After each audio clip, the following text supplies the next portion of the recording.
जरा कल्पना कीजिए कि एक ऐसा शिकारी जिसके पास न सिर है न गर्दन, जिसकी आंखें और विशाल मुंह उसके पेट में धंसे हुए हैं और जिसकी भुजाएं इतनी लंबी है कि वो कोसों दूर बैठे शिकारी को पलक झपकते ही दबोच ले।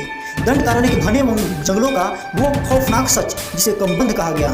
लेकिन क्या आप जानते हैं, रामायण का ये सबसे डरावना राक्षस असल में भगवान राम की जीत का सबसे बड़ा मास्टरमाइंड था। आज सुनिए उस श्रापित गंधर्व की अनसुनी कहानी जिसने खुद को मिटाकर राम के लिए लंका का रास्ता खोल दिया था। यह कहानी किसी राक्षस की नहीं बल्कि स्वर्ग के एक अत्यंत सुंदर गंधर्व विश्वासु की है। उसे अपनी सुंदरता और शक्ति पर इतना अहंकार था कि उसने देवताओं के राजा इंद्र को ही युद्ध के लिए ललकार दिया। क्रोधित होकर इंद्र ने अपने वज्र से ऐसा प्रहार किया कि विश्वासु का सिर और पैर उसके धड़ के अंदर धंस गए। वो एक मांस के लोथड़े जैसा बन गया। तड़पते हुए जब उसने मौत मांगी तो ब्रह्मा जी ने उसे एक विकृत रूप और लंबी भुजाएं दी और कहा, तुम्हारा यह रूप तुम्हारा अहंकार मिटाने के लिए है।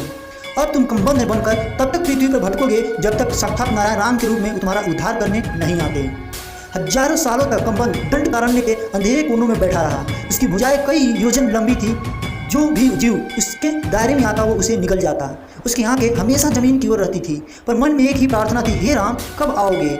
वह हर शिकार के साथ सोचता कि शायद यही वो राजकुमार है जो मुझे इस नर्क से आज़ाद करेंगे।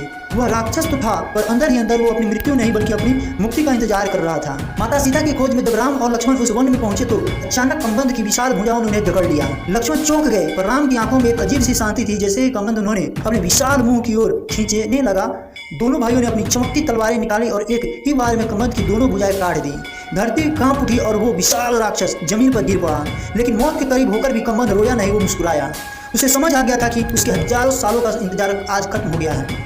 मरते समय कमबंध ने राम से विनती की कि उसका अंतिम संस्कार शास्त्रोक्त विधि से किया जाए। जैसे ही लक्ष्मण ने उसे अग्नि दी, उस धधकती चिता से एक दिव्य प्रकाश निकला और प्रकट हुआ वही तेजस्वी गंधर्व विश्वासु। मुक्त होते ही उसने राम को वो गुप्त ज्ञान दिया जिसके बिना रावण का वध असंभव था। उसने कहा, प्रभु आप ऋषिमुख पर्वत जाइए, वहाँ आपकी मुलाकात वनराज सुग्रीव से होगी, वही आपकी विजय का मार्ग प्रशस्त करेंगे। यानी अगर कमबंध न मिलता तो राम और सुग्रीव की मित्रता कभी न होती।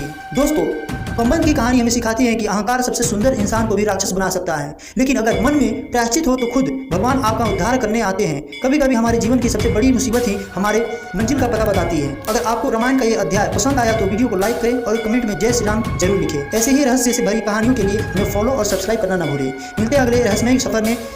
कमेंट बॉक्स में लिखना न भूलें। जय श्री राम।